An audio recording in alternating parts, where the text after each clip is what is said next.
Hello, Archie Dunlop here with Talking Astrology with Archie on Wednesday, June the 12th, 2024.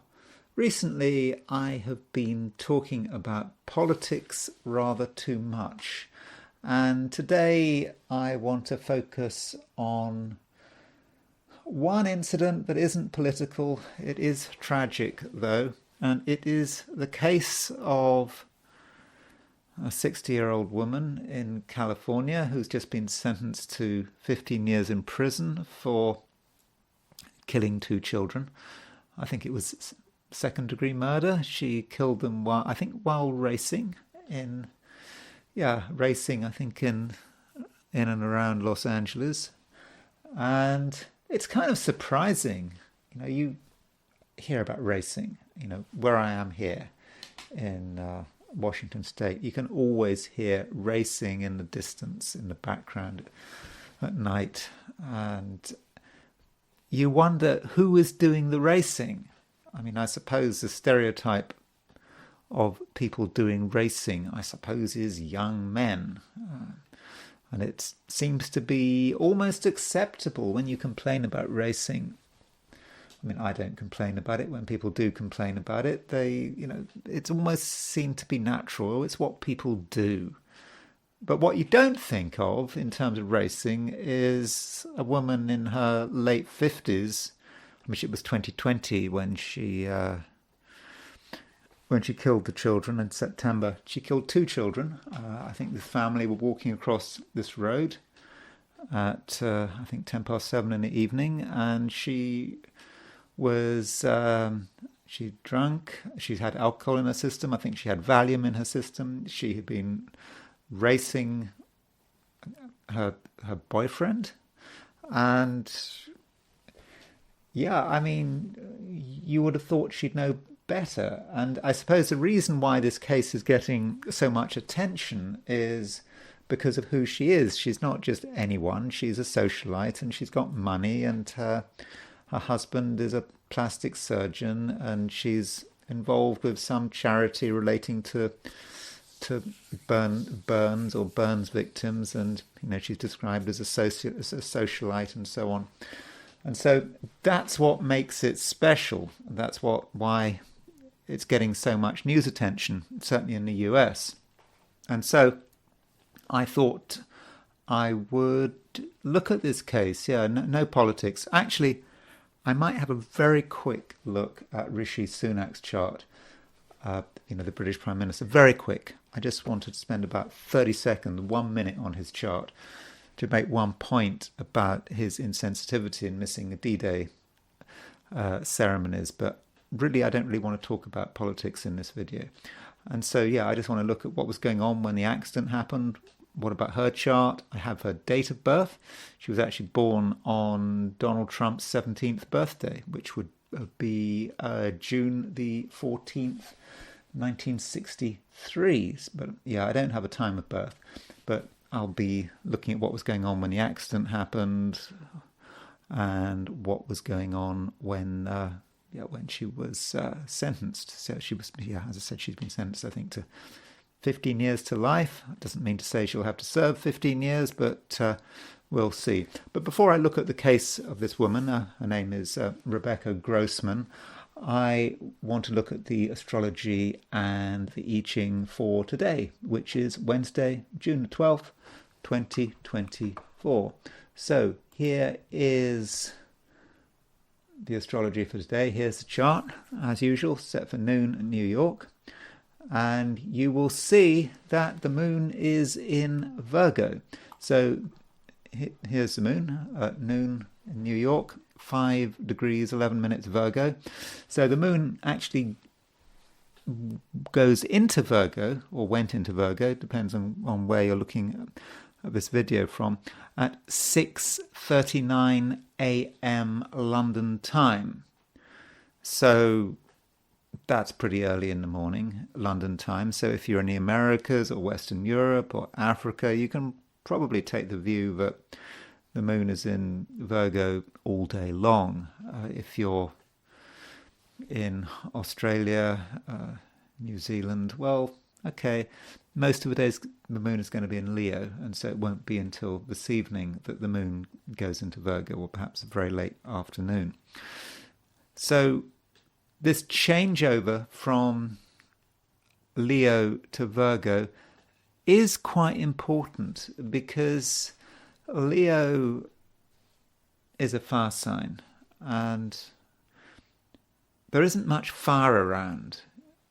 And so, we did have a bit of spark there with moon in Leo, but then the moon moves out of Leo, and then there's not, now that means there's nothing in fire signs, there's nothing in Sagittarius, there's nothing in Leo. Aries, well, we've only got Chiron and North Node in Aries. That kind of doesn't really count. So there is a lack of spark. We might really feel it, and we might feel just a little bit, I won't say bored, but just we're waiting for something to happen, and we can't make it happen, and we're expecting someone else to make it happen. What is happening? That's what we want to know. And we might be disappointed if nothing is happening. Now, there's always something happening. I mean, the Mars square Pluto aspect, which I talked about yesterday and the day before, is still active. It's starting to separate, but Mars square Pluto, it's still less than a degree apart. So that Mars square Pluto is about how we try to assert our power, and could represent a power struggle. If we're not asserting our power, maybe someone else will be asserting our power, perhaps trying to get us to do something. So maybe it's a zero-sum situation. Who is asserting their power? Who is at the receiving end of someone trying to assert their power? And so perhaps we need to consider power and how it is exercised. Now, as far as the moon is concerned, the moon makes a trine aspect to Mars. That's quite gentle. It's not like a square aspect to Mars. It's about asserting ourselves in a gentle way. Now, I know we've got Mars square Pluto as well, so Mars square Pluto isn't particularly gentle. Moon trine Mars is maybe more considered. So perhaps the moon trine Mars may in fact moderate the Mars square Pluto. Yes, we need to assert ourselves, but maybe with this moon trine Mars, there's a way of asserting ourselves in such a way that doesn't cause chaos. We can do it in a gentle way. Perhaps we don't have to go for direct action with moon in Virgo, but we can just make a few changes. These changes might not seem very major, but they start to accumulate. We don't have to advertise the fact, but slowly but surely we can make an impact. The moon is also making a square aspect to Jupiter. So moon square Jupiter, there could be a certain obsessiveness about it. Virgo and Gemini, moon in Virgo, Jupiter in Gemini, just noticing these things, these little details, and we can't stop. And we might put a lot of effort into something, and it may not amount to anything, and it could be just a big waste of time. So don't get too focused on the details with moon square Jupiter. Another aspect is Mercury square Saturn. And Mercury square Saturn can be a bit harsh. Mercury is about how we communicate, how we talk. And square Saturn, the words might not come out right. Or we might use a combination of words that is a little bit off-putting, could be offensive. I suppose that's fine if we're trying to cause offence, if that's what we want to do, if we want people to sit up and listen. But we might accidentally say the wrong thing, use harsh words that we didn't really intend. So we do have to be a bit careful what we say. Although some people with Mercury square Saturn might feel a bit tongue-tied. We've got something to say, but we can't say it. Somehow we're just inhibited. We're just worried about the consequences. So that could be a little bit of a problem. Now, turning to the midpoints, Sun is conjunct the Mercury-Venus midpoint. You can see this on the charts, quite easy to see. There's the Sun at 22 Gemini, and so it's 3 degrees from Mercury and about 2 or 3 degrees from Venus. So you can see that the Sun is on the Mercury-Venus midpoint. So the Mercury-Venus pair, very creative, very talented, able to express its abilities very well. And so I suppose with Sun conjunct the Mercury-Venus midpoint, we can show the world what we can do. And I think that people are going to be interested. So it's important not to be shy. And if we can do something, if we've got an ability, then I believe that it's really, really important that we're able to talk about it. Turning to the heliocentric picture, always worth looking at the heliocentric picture. Often forgotten, but here it is. It's maybe not particularly dramatic. You can see that there's that Mars conjunct Neptune, heliocentric Mars conjunct Neptune. That conjunction between Mars and Neptune is starting to separate. So perhaps over the last couple of days there may have been a little bit of confusion, putting one's energy into the wrong things, not knowing how to act in a constructive, above-board way. Certain tendency perhaps to do things behind the scenes, but that conjunction between between Mars and Neptune is breaking up. Also, look at the Earth. So the Earth is now starting to make a square to Neptune. It's not there yet. It won't be there for another, 5 days, but we're starting to feel it. So Earth square Neptune. The Earth is the Earth. We want everything to be above board. We want everything to be in place. And we don't want any complications. But Earth square Neptune could create some complications. So it's important that we're flexible and that we don't have rigid plans, because if we have rigid plans, we might have to change them at the last moment. And we have to deal with a situation that might become increasingly fluid. And I should finally point out that Jupiter is making a trine to Pluto heliocentrically. It's pretty exact now, that Jupiter trine Pluto. And I just must repeat the message of Jupiter trine Pluto. It's a nice aspect, but it is quite a demanding aspect. It wants something from us. And what it wants from us is for us to do our best on our own terms. We shouldn't be satisfied with second best. We should really self-evaluate. Is it good enough? Are we good enough? Are we doing as well as we can? And if we've got any doubts, we should up the pace, really make the most of things. Might seem difficult. You might already feel that you're making the most of things, but there's always a little, you can always turn up the volume a bit more. And that might be what Jupiter-Pluto trine is about. And, as I say with Jupiter-Pluto as a pair, it's so often about self-improvement. Almost quite a obsessive self-improvement. I don't think that's a bad thing for it to be obsessive, provided we don't go completely over the top. But self-improvement should be something that we should give a high priority to. So now I'm going to shift to my forecasts for the 12 signs. So let me go back to the regular chart. So these are my forecasts for the 12 signs for today, which is Wednesday, June 12th, 2024. Aries, you really do feel that things have to be in order. I know that sounds boring, and being an Aries, it really matters that things are exciting, and you want action, but you can't have action the whole time. There are times when you need to take stock of things. And at the moment, the moon in Virgo is trine Mars in Taurus. So Mars is your ruler.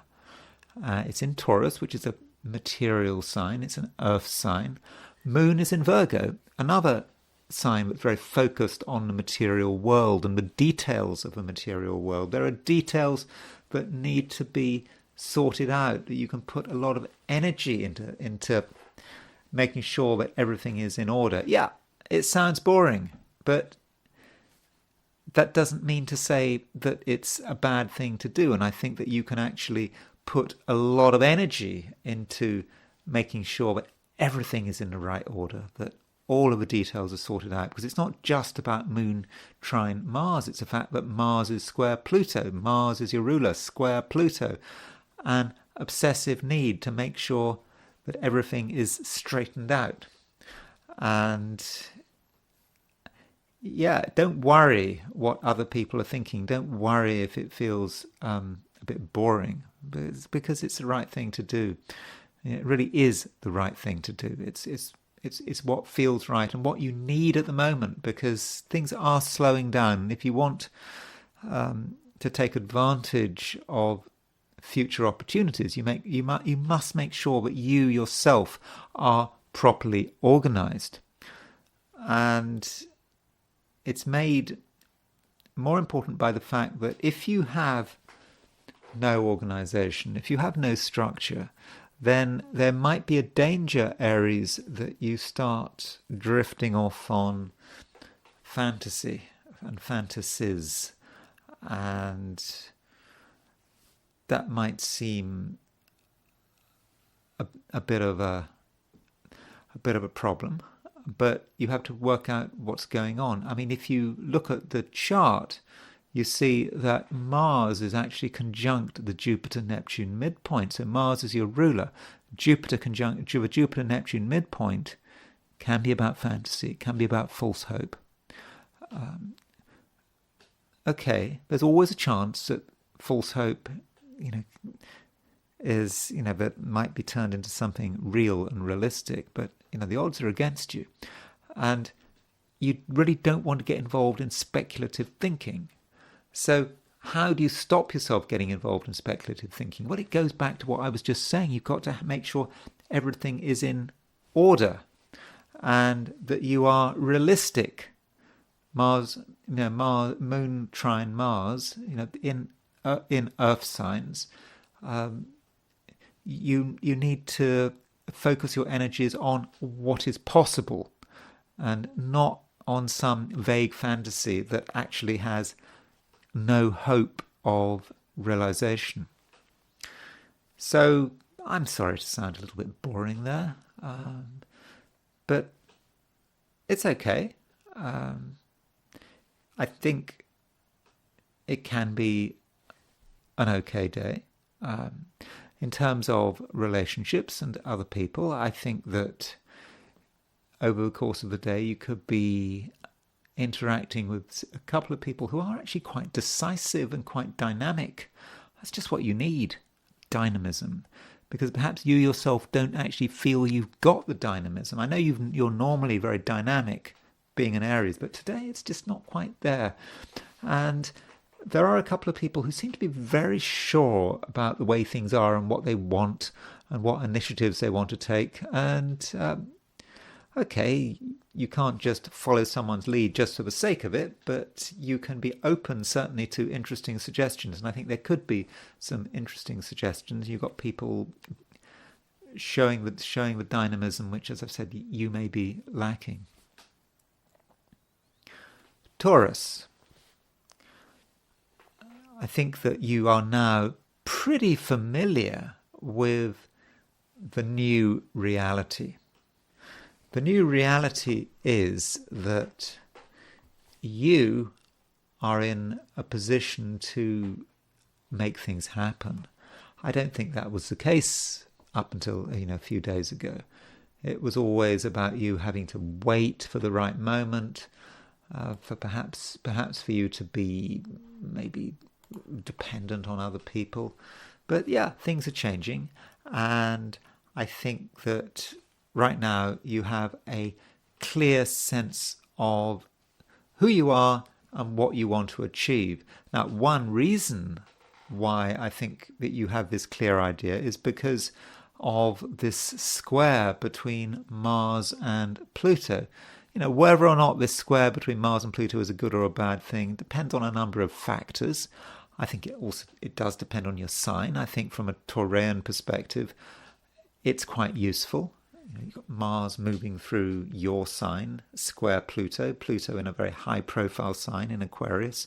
So that's about your ambitions, and I think that you can still benefit from this Mars-Pluto square. But also the moon is trine Mars, and this trine is quite an easygoing aspect, and with moon trine Mars you can create interesting solutions to everyday problems.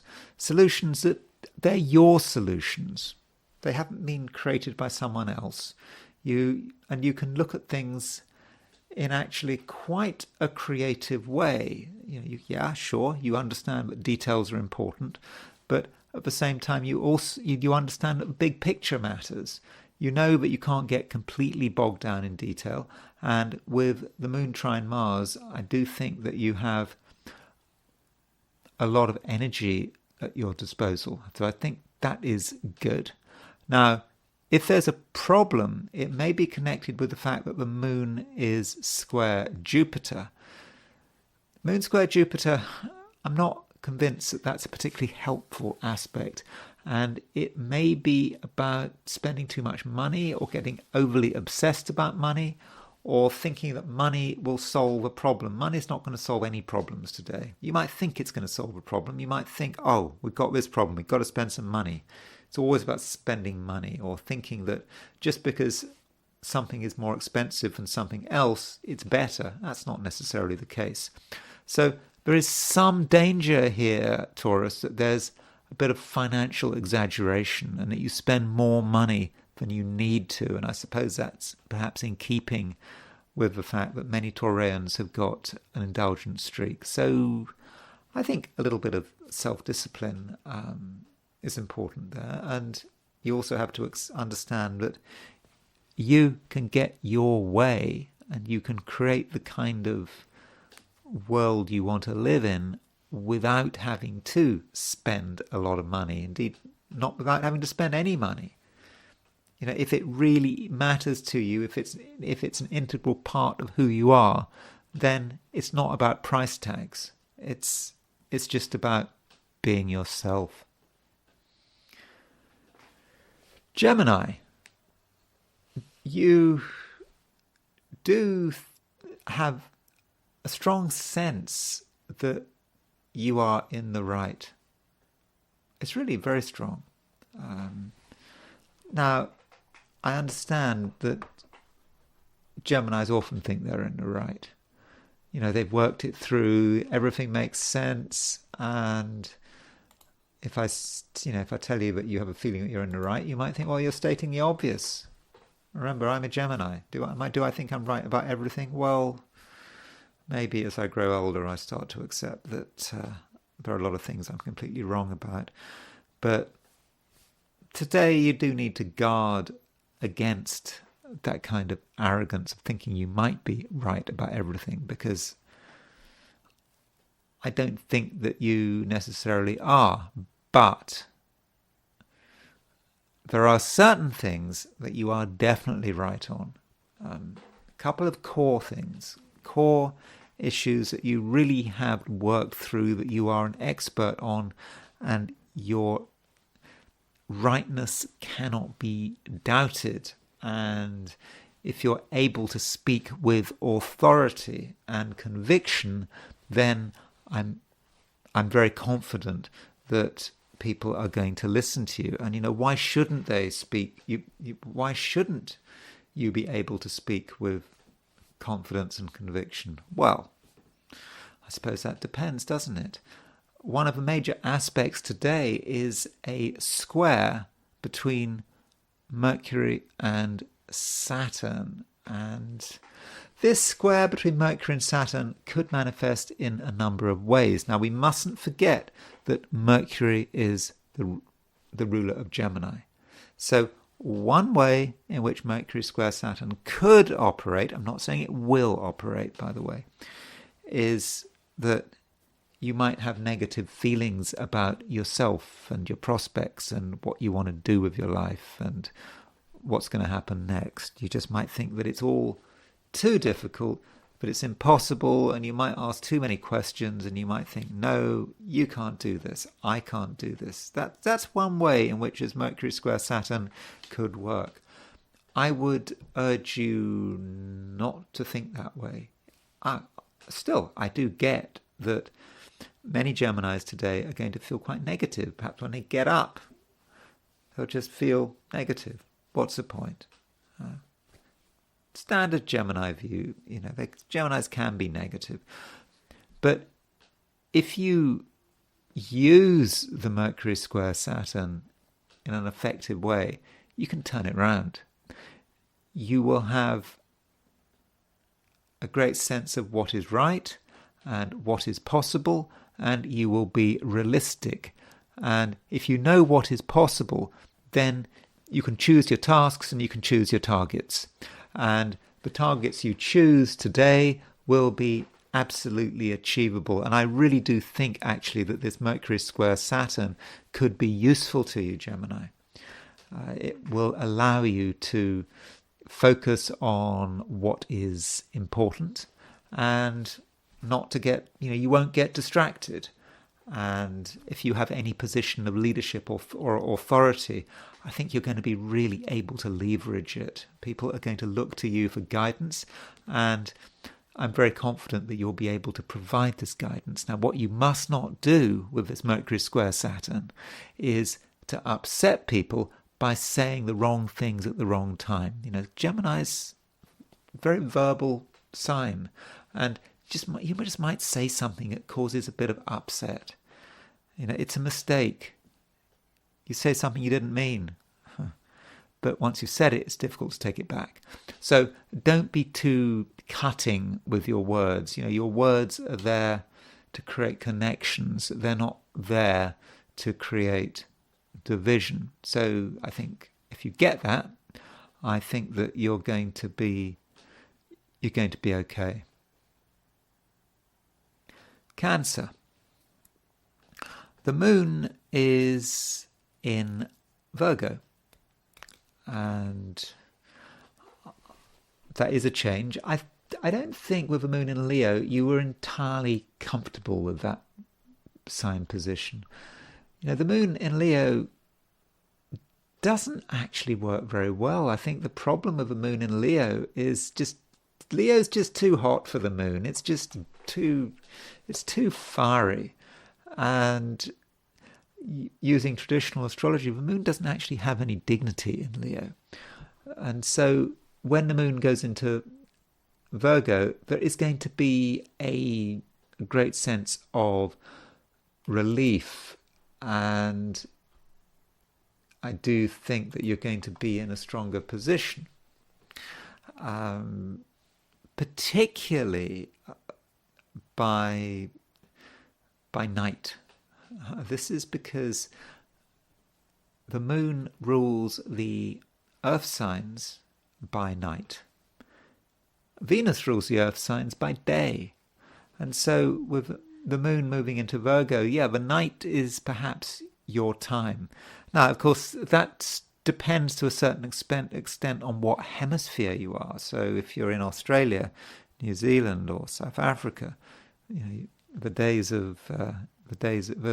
hours of darkness are longer than the hours of daylight. So you're going to have more opportunities to actually exercise your potential. If you're in the northern hemisphere, solstice is coming up in the northern hemisphere, and that means we're approaching the longest day. Of course, the solstice is coming up in the southern hemisphere, coming up to the shortest day. But so you don't have so much opportunity to take full advantage of a moon in Virgo. But don't worry about it. Regardless of what time of day we're in, the moon in Virgo is making a trine to Mars. And that means, Cancer, that I think that you're going to be very good at asserting yourself, getting people to take you seriously, and showing the world what you can do, and also just how sensible you are. People need someone like you, and you're going to bring everything down to earth. And if there are any problems, if you run into any resistance, I do think that you'll know how to defend yourself. You'll know how to be assertive, and I think that your words will actually be very powerful. And I think people will listen to what you've got to say. But you don't have to say too much, and you do have to just focus on what is important. And I suppose the same also goes to your social life. I think that there are opportunities to meet interesting people, but you can't just assume that everyone is interesting. You've got to choose the right people, because a lot of people are time wasters. But you focus on one person, maybe two people at the most, who you're really quite sure can be useful, can help you out, and by giving them everything you've got, I don't think that you will be sorry. So overall, Cancer, I think it looks like a fairly useful day. I think it's going to be a better day than yesterday, and I think that you're going to have more scope for being dynamic and for making things happen. And don't underestimate the power of your own words. Leo, the Sun is conjunct the Mercury-Venus midpoint. So the Mercury-Venus midpoint is about talent, creativity. I mean, that makes sense, doesn't it? Mercury is about communication. Venus is about, it can be about art. It can be about money. It can just be about general creativity and, how we relate this creativity to the outside world. And altogether, we're able to communicate this very well. And people are going to listen to us.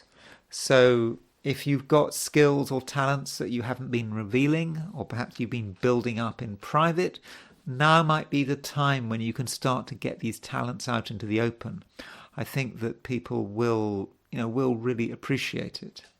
And they'll be thinking to themselves, wow, I didn't know you could do that. Yeah, you can do that. There are lots of things Leos can do.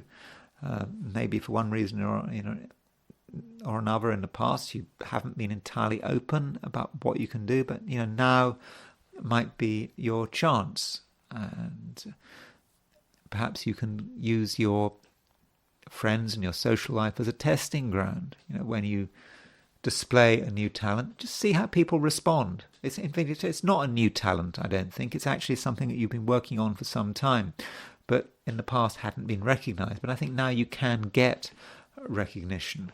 And in order to get recognition, you may have to assert yourself a little, but that shouldn't be a problem, because Moon is trine Mars.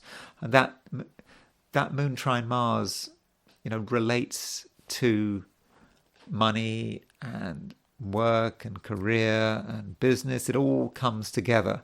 And if you feel that money is owed to you, or something needs to move in a financial or business sense, I think it's not going to take much for you to be able to assert yourself in a really very effective way.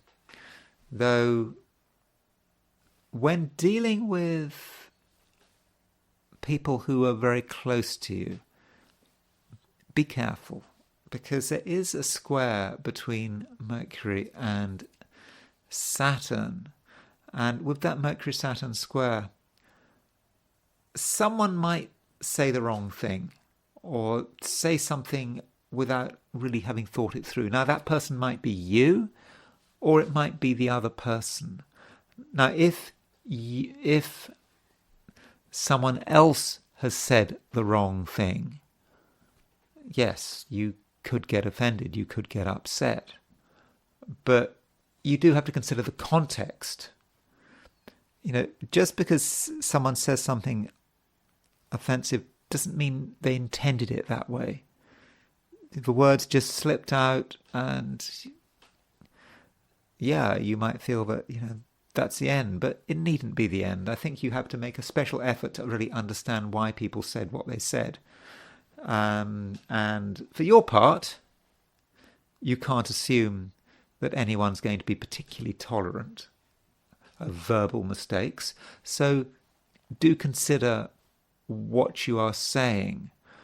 Especially now, Mercury is starting to move quite close to the sun, and that does tempt you to say more than usual, but just some of the things you say could be somewhat inappropriate. So again, I do think a fair amount of caution is required. But still, Leo, you are ambitious. There are things you want. And if you think it through, you'll have a clear idea about what needs to be done to get your way. And it may just be all about just creating a plan and then just following it through step by step. Virgo. The moon is in your sign, and that is, I would have said that was good news. The moon in your sign means that you feel that you've arrived somewhere. Perhaps recently you've been striving, you haven't felt completely in the right place, but now you're here and you're ready to make things happen. And I think you can make things happen, because the moon in Virgo is making a trine to Mars in Taurus. There are things that you want, there are ideas that you want to explore, and you don't really want to be stopped. And at the same time, you are fundamentally sensible. So if there is anything you want, you'll know how to get it in a reasonable way, and it won't be a struggle. Remember, this is moon trine Mars. It's not moon opposition Mars or square Mars. And I think that you'll just know, you'll know what is required of you, and you'll just realize it needn't be too difficult. Having said that, I should point out that Mercury is square Saturn. Now, it's true, you can get your way, no doubt about that. But at the same time, Mercury is your ruler, and it is square Saturn. Saturn may at first sight prevent you from achieving everything you want to achieve. Yeah, sure, you've got ambitions and you'd like to have a free path, but you can't expect to have an entirely free path. And what we've got here is a lot of planets have been squaring Saturn while moving through Gemini.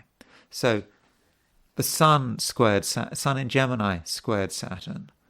Venus in Gemini squared Saturn. That's in the past. And so that might have been a sense that you wanted to do things, you had big ideas, but it appeared that something was holding you back. Maybe another person, maybe it was something in your imagination, maybe you were projecting your own inability to act onto other people. And now we've got Mercury square Saturn, with Mercury being your ruler. So again, something's holding you back. What is holding you back, and is it a good thing? It could be a good thing, because there may be a sense in which things need to be streamlined. You've got things you want to do, and I think you've got impulses, and it all seems straightforward if you just do the first thing that comes to your mind. But no, you have to be disciplined. You have to take into account certain realities, the realities of your environment, the realities of people you're trying to deal with. So if you are trying to persuade someone to do something, you can't take it for granted, particularly if the methods you use don't take into account the personality you're dealing with. So that Mercury square Saturn could actually have quite a positive side to it, because it will just encourage you to be more thoughtful and to think things through. Though it is possible that you'll give up. You'll just think, oh, this is just too difficult. I know there are things I want to do, but I'm not going to do it. It's just too much like hard work. I mean, we all get that sometimes, don't we? But I think it is worth persevering, and don't exaggerate when you see a hurdle or something getting in your way. Absolutely no need for that. And if something does seem to be going in your way, one approach is to be direct. Confront whatever is holding you up. Perhaps it's a person holding you up, and just say it as it is. Don't hold back. Don't be rude. At least don't be rude for the sake of it. But try to speak with authority, and perhaps with a little bit of leadership. Even if you don't feel you have any leadership, you can still demonstrate leadership. And if you demonstrate leadership, then there's a good chance that the other person will just think, oh, okay, fine. This is what you want. I'm not going to get in your way. And that could then allow you to continue, then to sort of get over the hold up and start making good progress. Libra, you've got things to say. It may not be entirely easy to say whatever you feel you need to say, but I do think that you're going to get the words out.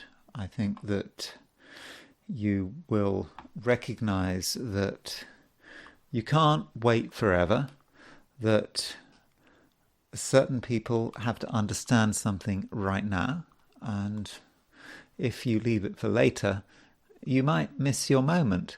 Now,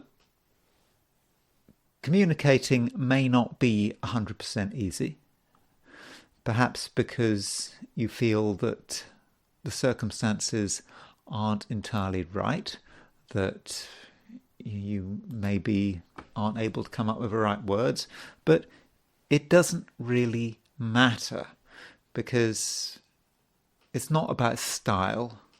It's not about the precise words you choose. It's about just people understanding what you're on about. And once people understand what you're on about, it'll all be completely obvious. And you will, in a sense, have accomplished your mission. And that might actually be how it feels today. There might be just a point where you feel, I've done it. That's it. I can now start to relax. And the day might actually be as simple as that. And we also have a trine aspect between the Moon and Mars. And this Moon-Mars trine is going to allow you to choose your targets very well. So if you've got something that needs to be said, you'll know who it needs to be said to and which people have the influence. And really, there's no need to make a song and dance about it. You don't have to attract huge amounts of attention. You just have to quietly focus on your targets, work out who you need to talk to, get your message across, job done, and then perhaps you can just relax, which is what you wanted to do anyway. In fact, periods of relaxation today are going to be very important for Librans. You perhaps feel that things have been a bit hectic recently, not least because the sun has been really close to Venus. You might just feel a little bit burnt out, and now would be a perfect time to look after yourself, especially with the moon being in Virgo. Virgo is a very body-orientated sign, and it can be about self-healing, but in a quiet, secluded kind of way. And so that might be something that you feel that you want to engage with. And what you don't want is to have harsh words and harsh thoughts. There is a lot of harshness out there. You're certainly aware of it, particularly as you are a Libran. Librans have a fine sense of balance. They have a great sense about what feels right, what feels wrong.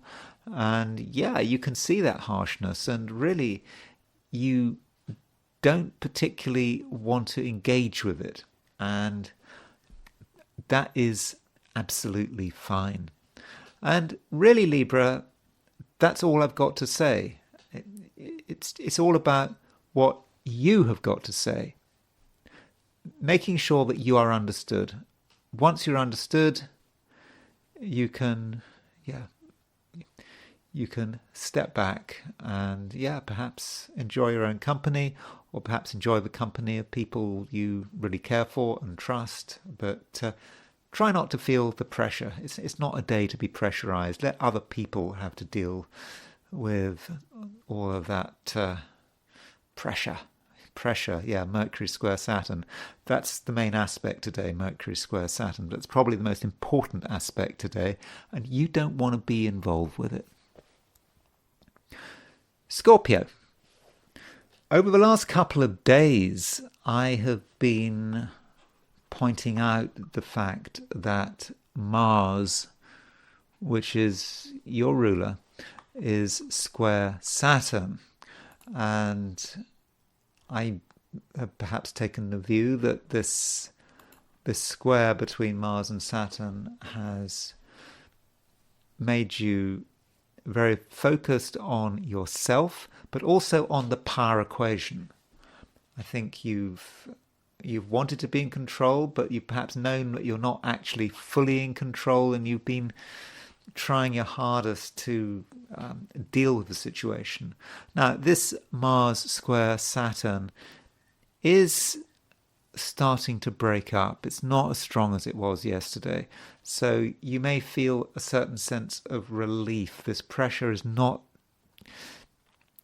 so strong, and perhaps you're starting to relax. But that Mars square Saturn is still operational to some extent. Sorry, did I say Mars square Saturn? Sorry, Mars square Pluto. Let's get that right. This Mars square Pluto is still operational. And this Mars square Pluto is going to encourage you to focus on one thing to the exclusion of all others. And that could be a bit exhausting, particularly if you're of a stubborn nature. On the other hand, the moon makes a trine to Mars. So we've got these two aspects involving Mars. We've got Mars square Pluto. Can be a bit tough, can be very focused, just a bit too intense. But then we've got moon trine Mars. And I think that this moon trine Mars it's a more gentle influence. And it's about you being able to get your way without having to make a big deal about it. Yeah, there's a temptation to make a big deal about it. Let's have a conflict. Let's have a fight, at least a mental fight. Let's just do it. Let's think about winners and losers. But no, that's not the way it should be. It's about just being yourself, finding people who agree with you, and just coming to the right kind of accord and finding the right level of cooperation. Yes, it can all happen. So if you've got a choice between the difficult path and the easy path, then I think in most cases you should probably choose the easy path. It will get you to your destination just as well as the difficult path, but with less exhausting results. So I think that is the way to deal with things. Now, at the same time as this, some Scorpios are being a little bit naive. I think that you're having ideas about what is possible, which may actually be unrealistic. But for some reason, there's a little bit of fantasy creeping into proceedings. Maybe it's daydreaming. Maybe it's just your imagination going in different places, and you know it's fantasy. But there's some danger that you might just be a little bit over-optimistic in one or two areas. So if there's something you're focusing on and something you're expecting today, consider the basis of your assumptions. Some of your assumptions may be incorrect. You may have thought, or you may be thinking, that something is really easy, that it's not going to require much effort. Or you may take the view that everyone's going to think you're wonderful. There's no need to really put in much effort. But I think you might be deluding yourself. It's not a total delusion, I don't think. I think that you can get what you want. Some of your fantasies can at least perhaps be partially realized, but not fully realized. And so you want to avoid woolly thinking, and you want to, if possible, perhaps streamline your plans and take into account the possibility that there are obstacles, or that you don't receive the support you're expecting. And in that way, you're really going to be protecting yourself. So, I mean, I don't want to make a big thing about it, but just do consider some of your ideas and some of your expectations, because I think there may be a certain sense in which you are deluding yourself, but not total delusion. Just, I don't know. You could, if possible, be a little more realistic. And there's no reason why you can't be realistic. After all, Mars is your ruler. It's in Taurus. That means that you are in a position where you can get to grips with the material world. It might mean getting your hands dirty, getting dirt under your fingernails, but it's all for a good cause. And I actually think that you can get some support. You mustn't feel that you have to do anything alone. So if you think that something's going to be easy, sure, you might have to realize that it's going to be a lot more difficult. But having said that, once you realize it's going to be a lot more difficult, I think it should be relatively easy to find support and people who understand what you're trying to do and who are prepared to provide you with the right level of cooperation. Sagittarius. I think Sagittarius, you are quite ambitious at the moment.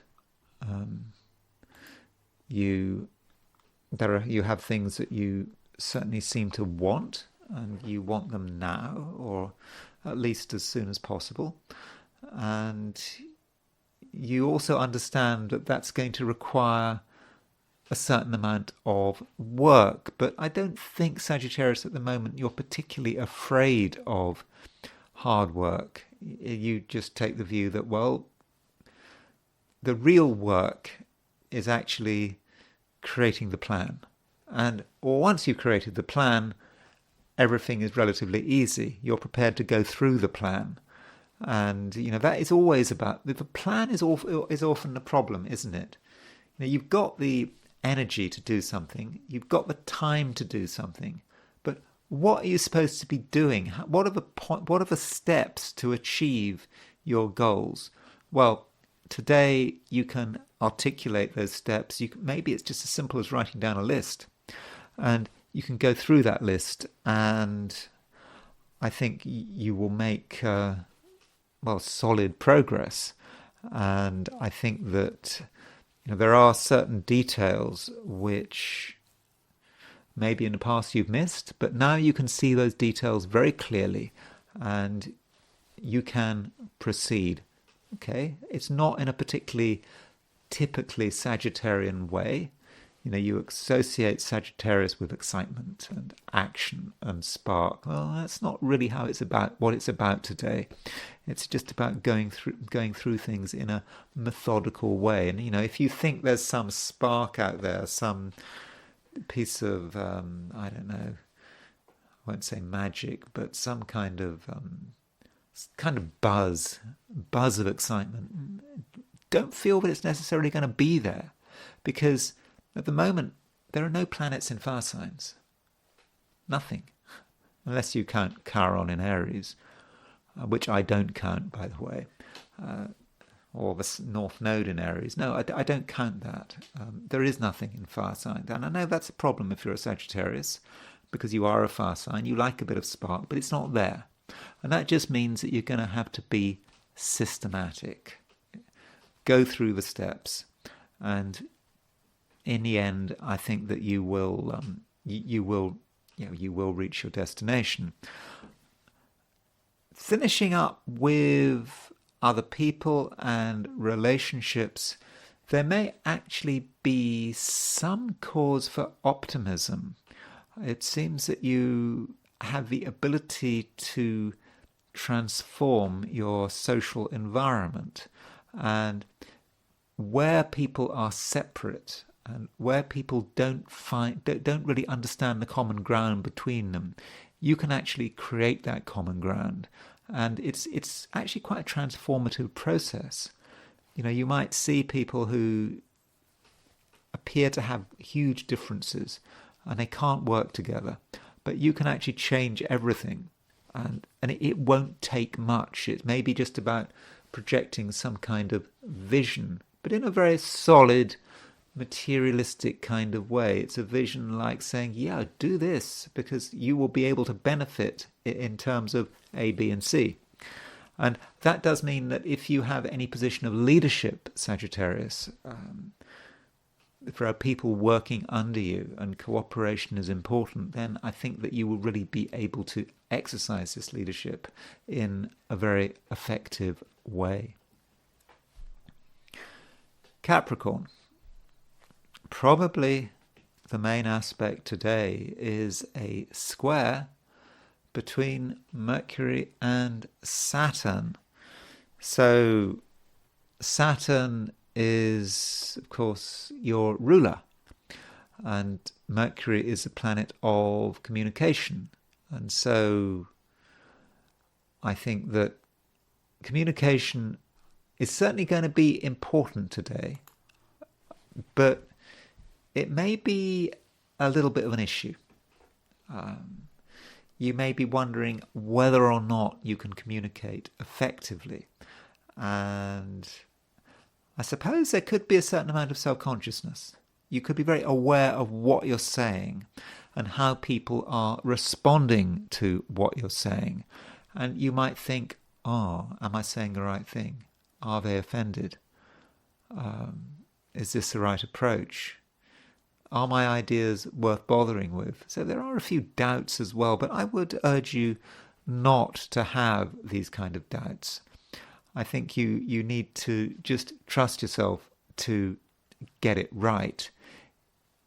In most cases, though, I suppose you probably could put a little bit of work into the way you craft your message. Messages sometimes do need to be crafted. It's not always easy to do, I suppose, in terms of how you're communicating verbally. Then once you've said it, you can't really take it back. If you're communicating via writing, whether it's an email, text message,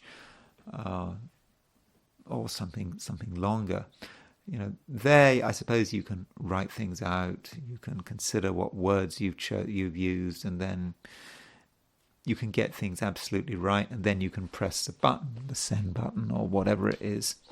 And so that does kind of depend on the situation, and I think you are going to take your words seriously, and you are going to want to craft them, and I think actually that would be a very good thing.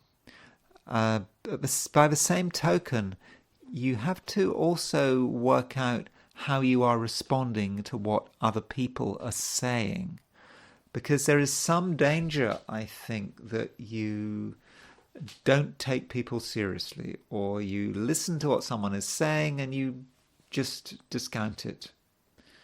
You just feel, no, I don't want to listen to that, or this person is talking rubbish. And I'm not convinced that's the right approach. I think you need to let everyone have their say, and let them carry on. Let them finish. Let them finish. Okay, you may be giving them just more rope to hang themselves, perhaps, but you've still got to let people finish. Now, when they do finish, talking about rope to hang themselves, they may have made an utter fool of themselves. When they've actually shown their flawed logic and shown how disastrous their ideas are, well, okay, then you can perhaps explain to them that their ideas are garbage, or perhaps you will then be in a position to make a clear decision not to trust someone. But you can't make a decision not to trust someone until you've heard them out. And I think that is tremendously important. A final point I should make about Mercury square Saturn is that it can be about using words that are very harsh. You don't necessarily use many words, but Capricorns are good at using a small amount of words to cause a very big impact, because there's a verbal economy there, and you have to consider whether that is really the right thing to do. Do you want to use your words to really undermine people, which I think you can do? One harsh word, perhaps even an insult, can just totally change everything. And that is the power of Mercury square Saturn. And Mercury square Saturn, it could be good, but it could also, could be good in terms of a discipline, but it could also be a bit of a problem. And finally, I should really urge you to focus on what you're best at, where the opportunity is. And I've said this yesterday. I've reminded you that Mars is in Taurus. And it's not just that Mars is in Taurus, it's that Moon is in Virgo. They're in trine. They're in earth signs. Capricorn is an earth sign. Mars is in Taurus, an earth sign. Taurus is an earth sign. Moon is in Virgo. So that Moon trine Mars is having a direct impact on Capricorn. And that can really get things moving. And it's not, I don't mean get things moving necessarily in a way that you're having a big impact on the world out there. It may be something actually quite private. Your insights about who you are, where you're going, what you can do, and if you work on this, perhaps in quite a private way, you can start to get a good understanding of why you are so important, and also why you've been given a particular destiny. I know that sounds a bit hackneyed to talk about being given a destiny, but this destiny, this fated path, may relate to something you need to do today or just over the next couple of days. It may be about something you need to do over the next few decades, but you are in tune with it. You do have a sense of what happens next, or rather what you're supposed to be doing next. You do get a sense of that, and it links to the demands of what's going on in the outside world, what's needed in the outside world, plus what you've got to offer. And you've clearly got something to offer, and I think the universe knows that you've got something to offer. Aquarius, you probably are in a situation where you feel that you've got some thinking to do, that things aren't entirely clear, and I don't think that you're ready to make decisions. I mean, there might be a bit of pressure to make decisions, but I just don't think that now is the right time. You just need to work things through, and perhaps there are just a few subjects and areas that you just don't properly understand right now, and you need to work on them in your own way, at your own pace. And at the same time, don't think that you've got all the answers. Some people have answers that you're looking for. Maybe there are people out there who know things that you don't know, and maybe you can avail yourself of what they have to offer. I think they do have something to offer. There's no harm in asking questions or even getting some advice, because there are a couple of clever, knowledgeable people who are prepared to share what they know. So do give yourself a chance, and don't shoot down ideas just because they don't make sense to you. It does take time to really understand things, for things to make sense. And what seems crazy now may be absolutely obvious in a few days' time or in a few weeks' time. So it's really important, Aquarius, not to be judgmental. And this is especially the case if you're dealing with people who are perhaps younger than you. You may feel that they're somehow immature, that they don't know what they're doing, and it's just so easy to just say, well, I don't need to talk to them, I don't need to listen to them because they're not at my level. I think that would be a mistake. You need a bit of humility here, and people who seem inexperienced or seem, I don't know, even stupid, that's the wrong word, but people who just seem inexperienced, unsure of themselves, they may be the ones who have got something to offer you in terms of knowledge. They may just have access to information that you don't have, and you would be wrong to write them off, and you'd be wrong to sort of condemn them or criticize them just after they've said a few words. You've got to try to understand what they're saying, because knowledge today can be found in many different areas, and you shouldn't assume that knowledge can be found in one place, and you shouldn't make assumptions about other people and their knowledge levels. So that is going to be very important. Now, another thing to consider is the fact that Jupiter is now pretty much exactly trine Pluto. I mentioned it yesterday, but so when I say Jupiter is trine Pluto, I'm talking about the heliocentric aspect.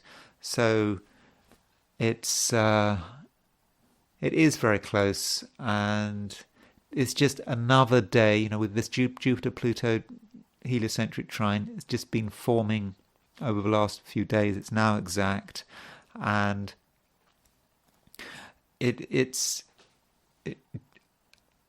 perhaps a time when you need to consider how you can reinvent yourself, and perhaps that's what it's all been about.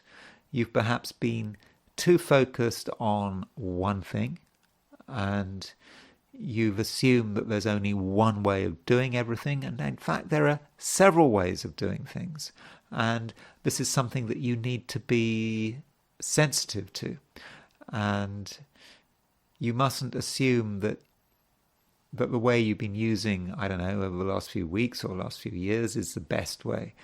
There's probably actually a better way, and you need to just focus on finding that way and just not being satisfied with second best. I think that is really important at the moment, Aquarius.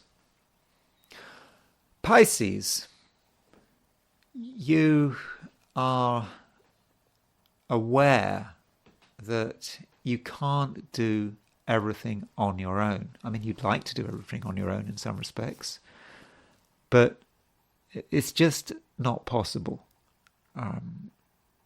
You do need to just consider the external dimension, even if you don't want to, because it's all about just making the most of everything. You don't want to deny yourself possibilities, and I think that new people are turning up, or perhaps old people are changing.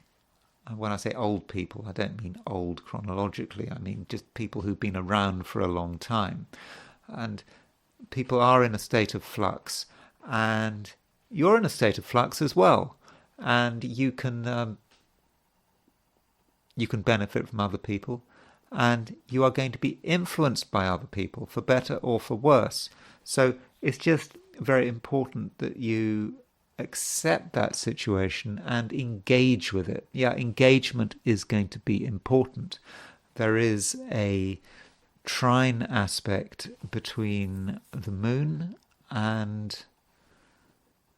Mars. And this moon-Mars trine is going to really allow you to engage in a dynamic way with certain individuals, and you'll be able to express your viewpoint, and they will be able to express their viewpoint, and as a result, there may be a little bit of change, but I mean, there has to be a little bit of change, because when two views are being expressed, those views are going to moderate each other, and that moderation can allow you and someone else to have a greater understanding of each other, and I think that is something that is very positive. Though you do have to be aware that today there is a square aspect between Mercury and Saturn, and this Mercury-Saturn square does matter. Saturn, remember, Saturn's been in Pisces for a long time. It's been in Pisces for well over a year, and it's almost become a part of who you are. You are a lot more Saturnine than usual. You're a lot more in control than usual. And then Mercury comes along and makes a square to Saturn, and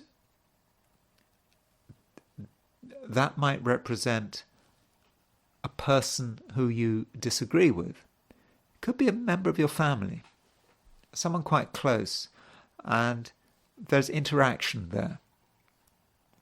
And this interaction may not be easy. There may be a little bit of tension, and you yourself might feel a bit irritated.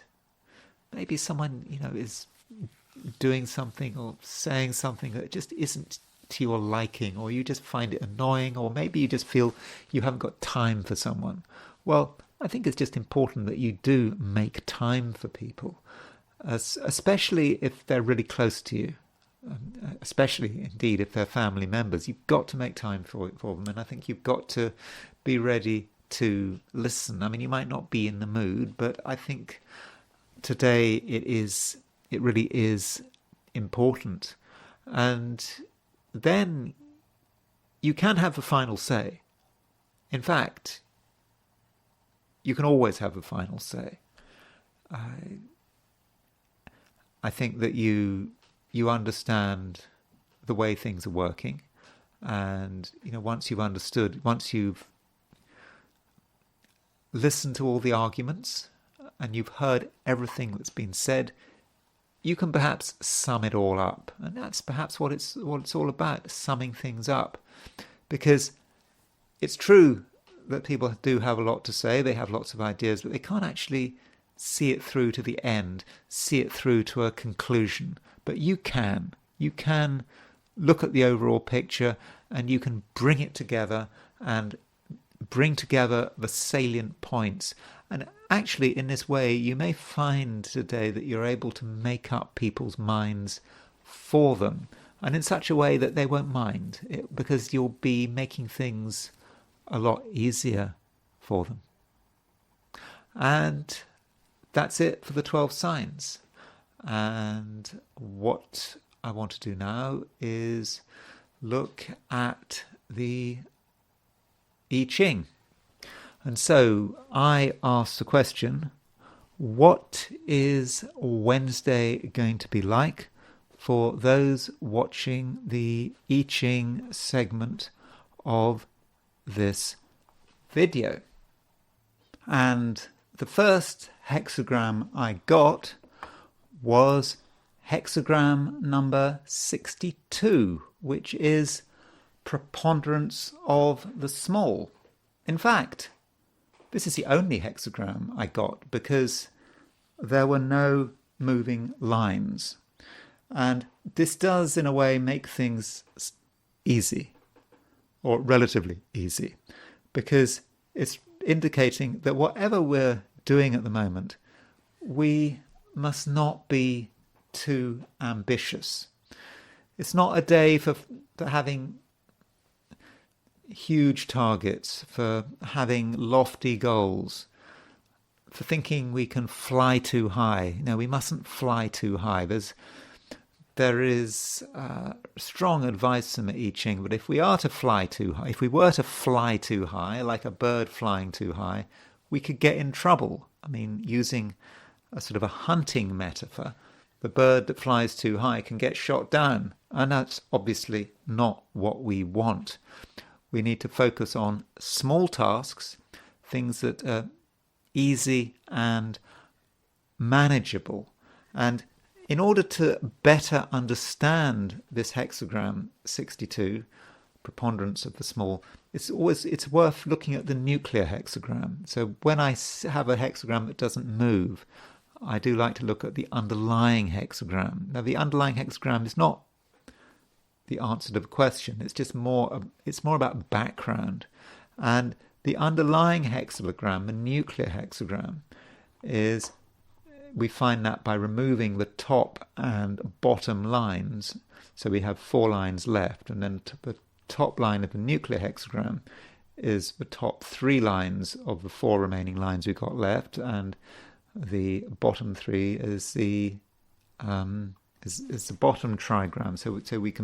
So we then have the nuclear hexagram as preponderance of the great. So you see how that works? The second from the top, third from the top, and the fourth from the top become the top trigram, and the fourth from the top, well, the second, third, and fourth from the bottom become the bottom trigram. So you can see the connection there like that. Okay, so the nuclear hexagram is preponderance of the great, and I think fundamentally we just realize with preponderance of the great that we're just carrying too much. the preponderance of regret represents a big burden. We're overwhelmed. We've taken on too much. And I think we recognize that we recognize that there are limits to how much energy we have. And there are also limits to the opportunities we have, because we've just got too much to concentrate on, and we don't want to overdo it. So that gives us some background to the preponderance of the small. We mustn't fly too high. We must concentrate on what's in front of us, and if we're tempted to take on a big task, we should think again. Do we need to do it now? I don't think we do. So try today to be realistic. Remember, the big aspect today astrologically is Mercury square Saturn. And if we look at Mercury square Saturn in a positive sense, Mercury square Saturn is about serious thinking and realistic thinking. It takes us back to preponderance of the small. We mustn't be tempted to be speculative, or to think we can do something really incredible. Maybe later in the week we can do something incredible, but not now. We just have to be realistic and down to earth, and then we won't get ourselves into trouble. And that's it. And I now want to talk about the horoscope of this woman, Rebecca Grossman. So she's been sentenced to 15 years in prison, and this story has just got a lot of coverage. And as I said, I did not want to talk about politics in this video, because I've had enough of politics. So I thought I would just look at an American story, getting a lot of coverage in America, and so it would be a good idea, I think, to look at a chart. I mean, this is just completely weird as far as I'm concerned. What is this woman doing, racing? She at her age, she's late 50s. She should have known better. And I'm not being ageist here, She's nearly as old as me. I mean, why does she need to do it? And she's has a wealthy background. She's a socialite, and that's why it's newsworthy. So, looking at her horoscope of this racer, who was, of course, at the time she was drunk. She was I don't know if she was drunk. She'd certainly been drinking, and she'd been taking Valium. I think that she had alcohol and Valium in her system. I think she started off driving at 80-something miles an hour in a sort of residential area, and she put her foot on the brake, and she managed to get her speed down to the early 70s, but then she hit this family and killed 2 of their children. And here is her horoscope. This horoscope is set for noon. So her birthday is June the 14th, 1963. I don't know where precisely she's born. I mean, she may be born in Los Angeles, or I think I did read somewhere that she's from Texas, but it doesn't actually matter, because I don't have her time of birth. So if I set this chart for somewhere in Texas, it would make very little difference to the chart. So I've just gone for Los Angeles just for the sake of it. Now, date of birth, the district attorney in Los Angeles had this on this web page which said that this is her date of birth. So that's where I'm getting it from. It seemed to be an official web page. So I'm trusting that. If I've got it wrong, my apologies. But I think that's her date of birth. And the question is, why? With this horoscope, what has made her be someone that would race like in the way she's done, in a way she's done it? Well, anyway, I mean, what is it? Okay, so what I noticed was her Mars. Firstly, she's got Mars on the Uranus Pluto midpoint. Um, I suppose you could say Mars on Uranus Pluto midpoint is fairly violent in its own way. Uranus Pluto wants transcending action, transformative action. No, transcending is probably the wrong word. Transformative action, a sense of let's make it happen. This is important to make it happen. And Mars is her energy. So this is a woman with Mars in Virgo who potentially is a little bit frustrated, and she wants to do something. She wants action, and I suppose if she's under the influence, even more so. So that does make a little bit of sense. And then if we break down that Mars on the Uranus-Pluto midpoint, we see she's got a Mars-Uranus conjunction. So I suppose even though it's in Virgo, you think sensible Virgo, but no, Mars-Uranus conjunction can be someone who is accident prone. I mean, that is just classic Mars-Uranus. Getting involved with machinery and machines, cars, dangerous equipment, guns. In this case, it's not a gun issue, but that's Mars conjunct Uranus for you, plus Mars Pluto. So Mars Pluto, focusing on one thing very I suppose very intensely, having clear ambitions and aims. But what happens when she's drunk? And I suppose she's got she was with her boyfriend. I mean, her husband was involved. Her husband is a plastic surgeon, and there was a boyfriend. It's quite complicated. I think they had maybe some kind of open marriage. So there is this sense of excitement. And interestingly, she has got her, if you look at her, I believe her Sun is conjunct the Jupiter-Uranus midpoint. Let me just check that.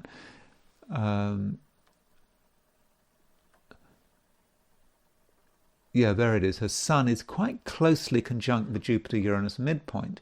So with Sun conjunct the Jupiter-Uranus midpoint, as Jupiter-Uranus as a pair would be, I suppose, be about the desire for freedom. So Sun conjunct Jupiter-Uranus, I suppose in a negative sense, could just be doing something to express her freedom. She doesn't want to be restricted by speed limits. She just wants to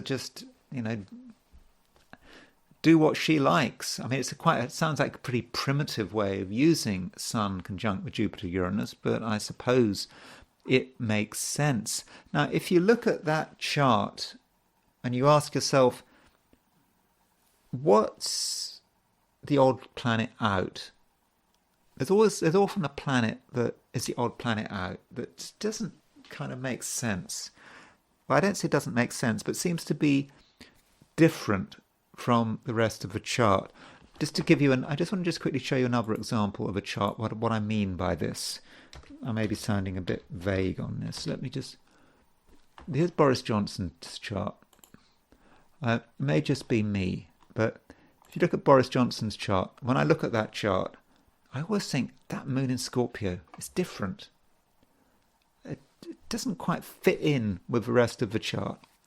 And then I look at her chart, and the planet that strikes me as being different, maybe it's because of the colours, because the far signs are in red, is that Jupiter in Aries. It seems to stand out.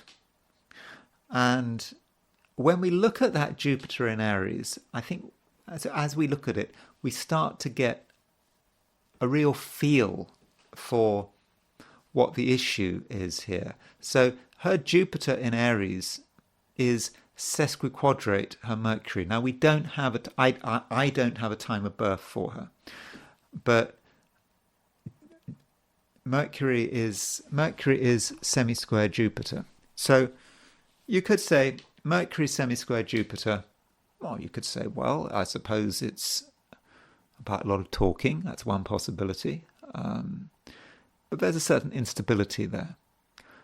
But Jupiter on its own is about, in Aries, is just wanting to do stuff. Jupiter in Aries.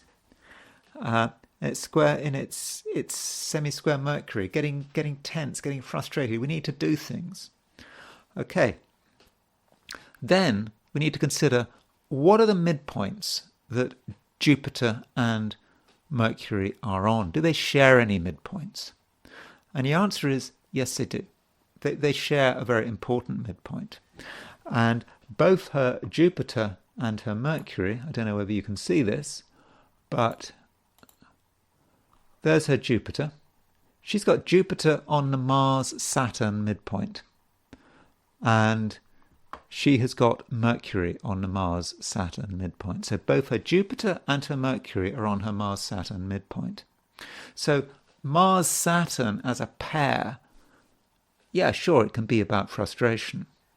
But it can just be about a general association with death. Now, if you have got Jupiter on your Mars-Saturn midpoint, don't worry about it. But given what we know, she's killed 2 children, and given we know that she's got Jupiter in Aries aspecting her Mars-Saturn midpoint and Mercury aspecting her Mars-Saturn midpoint, it's clearly the case that Mercury semi-square Jupiter, that impulsiveness that came with that desire for excitement, Jupiter in Aries, has led to people dying. So that I think seems to fit quite well.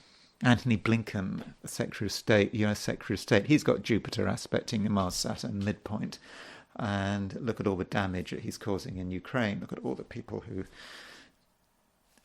who are dying because of American policy. And he is, of course, leading the US State Department. So that's another example, the way Jupiter hitting the Mars-Saturn midpoint is working. But so she's got that, and I think that is something really very important. And looking at going back to her chart, there are other things to point out. I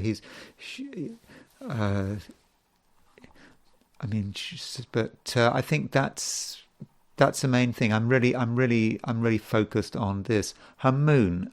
We don't know exactly where her moon is because I don't have a time of birth. But with her moon at 21 Pisces, then her moon is going to be roughly between 15 Pisces and 26 Pisces. So that says something about her, I suppose. Moon in Pisces, a certain link with alcohol. I mean, lots of people have moon in Pisces, and some of them don't drink. Even if they do drink, they don't get affected by it. But in her case, it does seem to be a bit of a problem with that moon in Pisces. So that's her chart. I could go on about it, but what one says about astrology, character is destiny. So if you want to get an idea about what she got herself into, I think it is just very important to start by looking at her horoscope and what the actual potential of her horoscope is. And it seems that some of the good things in that horoscope seem to just not work. I mean, she's got a Sun trine Saturn. That's about discipline. That's about focus. It's quite a nice aspect between Sun trine, Sun in Gemini, trine Saturn in Uranus. I've got Sun in Gemini, trine Saturn in Uranus. I don't know. maybe it doesn't work, but it didn't seem to help. So that's her natal chart. And what I wanted to do now was look at the horoscope of the accident. And I think this is pretty closely timed. I think it happened at 7:10 in the evening on September 29th, 2020. And looking at this accident,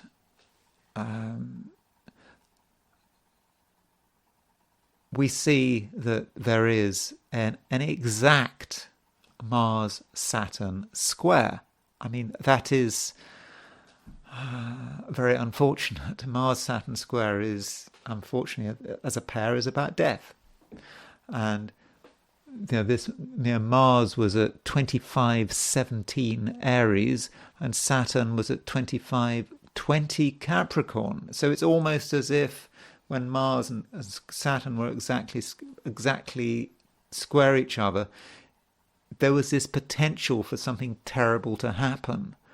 And it was just so happened that she was driving her car too fast at that precise time.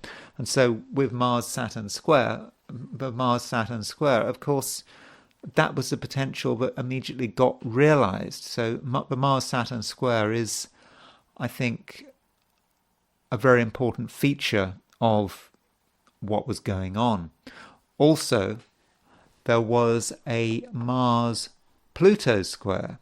So Mars was square Saturn and Mars was also square Pluto, which raises the question of how did this actually impact her? Now, I didn't find too many contacts between the accident chart and her chart, but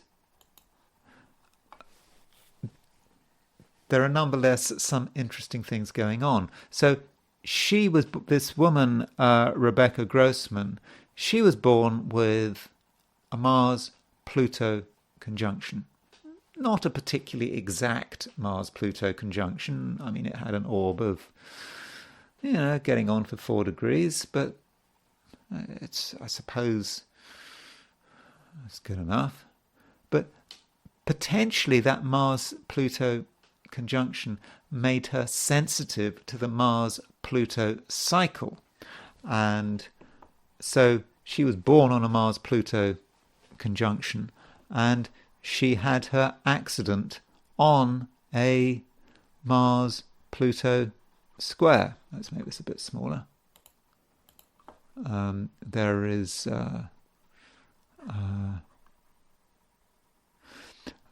there's Mars, there's Pluto.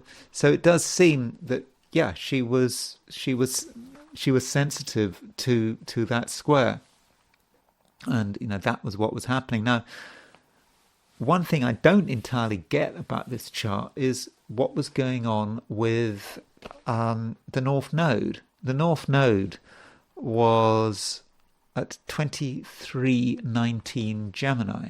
So the North Node was exactly on her Sun. And I mean, the North Node, I don't know, I sort of regard it as a fairly benefic influence. It's about, how, where you should be going, what you should be doing. I'm somewhat baffled by that. The North Node is about a connection, sure, but it sounds a bit vague. So you might say, well, Neptune was starting to move to the square of her Sun, but it's certainly something to take note of, that North Node squaring or conjunct her Sun.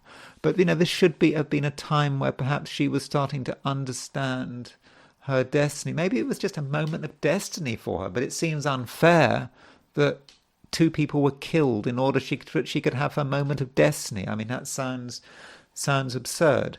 But I mean, I don't know. It's just not. It's not great, and it's just a bit difficult.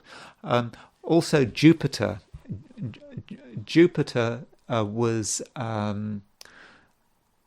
1752 Capricorn. So Jupiter was actually sesquiquadrate her Venus. And that sort of fits because there was a certain sense of indulgence here, that she was racing her boyfriend. She was taking she had Valium in her system. She had alcohol in her system.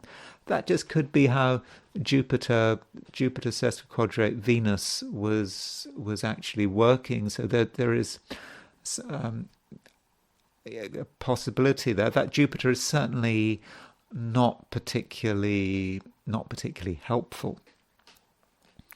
Then I mean, she had Uranus. Uranus was trine her Pluto. I mean, I suppose if you've got Uranus trine your Pluto, wanting to break free. I suppose, by the way, this would have taken place during the COVID pandemic. And that might give us some background. Uranus trine Pluto, wanting to break free. And the fact that she's got Sun on her Jupiter-Uranus midpoint in her natal chart, maybe it was just COVID was having an influence on her, and just wanting to, because maybe the privations of COVID, I don't know if she's an extrovert or not. I don't know, some people couldn't handle COVID. Maybe they responded to COVID in a rather strange way. Now, this accident happened pretty close to her lunar return, but we don't know when her lunar return was because I don't have a time of birth. But so the moon, she's got the moon, as I said, at around 21, anywhere between, I don't know, 15 Pisces and 26 Pisces. So moon was certainly a lunar return at some stage around here. And I therefore thought I would set up the chart for her lunar return. Now, this lunar return is shown to be actually after the accident. Does it matter? I don't know. This is the lunar return around the time of the accident, and we've got it's a time where she has roughly Moon conjunct Neptune. We've got. So that's one thing. I think that sort of fits what happened. We've got the moon square the node. I'm not saying that it's particularly dramatic. There's her Saturn Pluto conjunction, and of course there is the Saturn Mars square in her lunar return. Now, maybe remember there's a Saturn Mars square exact when that happened. Maybe the fact it happened close to her lunar return made her more sensitive to it. So perhaps when you've got your lunar return and you've got exact stuff in the sky as you've got your lunar return, you need to be particularly careful. So, with a lunar return, so if I see an exact Mars square Saturn at the same time as my lunar return, I should probably not do anything dangerous or risky while that is happening, even if that Mars-Saturn aspect doesn't affect my chart. So maybe just for lunar return, it's just a time when we have to be careful and not do anything stupid. Of course, we shouldn't do anything stupid anyway, but perhaps we have to be extra careful at the time of our lunar return. Maybe it's just a point of vulnerability. I also wanted to look at her solar returns. So here is her solar return for 2020. This is her direct solar return for 2020.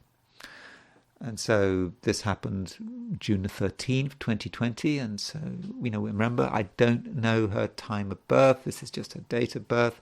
And for this solar return, there was an exact Mars-Neptune conjunction. Exact. And I think that kind of says it all, doesn't it? Drinking, Valium, speeding, being irresponsible, Mars-Neptune conjunction. What more can you say? That just does sum it up very well. And this Mars-Neptune conjunction is square the Sun, so it's a solar return. You've got Sun square Mars-Neptune conjunction. That fits.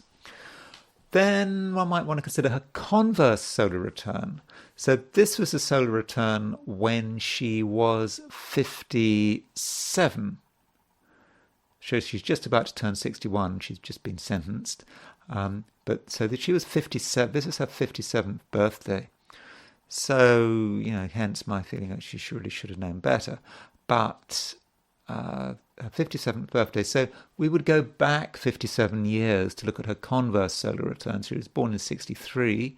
So we would go back until 1906. So looking at her solar return for 1906, 57 years before she was born,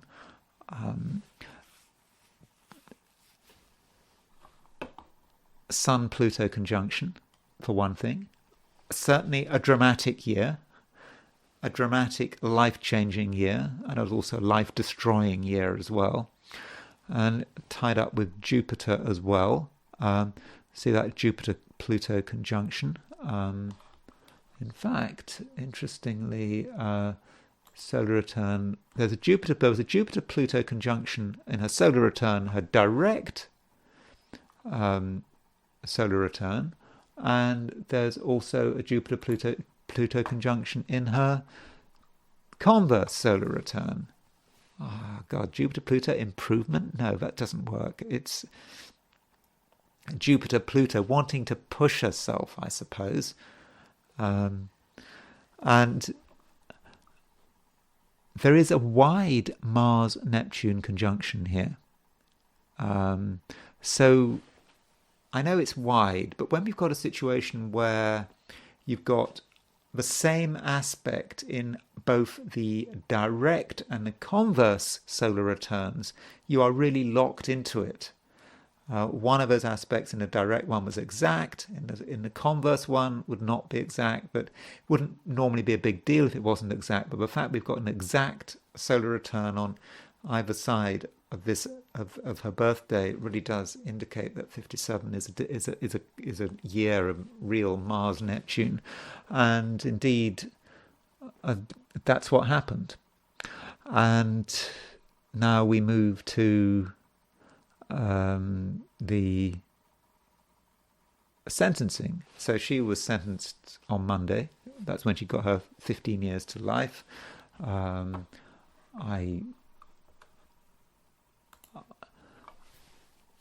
I don't know whether she'll serve 15 years. Some people are saying that she won't. Now, what is interesting about this sentencing chart, I don't know what time she was sentenced. I think I just said it for Los Angeles. I said it for noon. But what's interesting about the sentencing chart is that there's a Mars-Pluto square in it. So she was born with a Mars-Pluto conjunction. When she had her accident, there was a Mars-Pluto square, 3 degrees orb. And when she was sentenced, there was also a Mars-Pluto square. So clearly she is very sensitive to the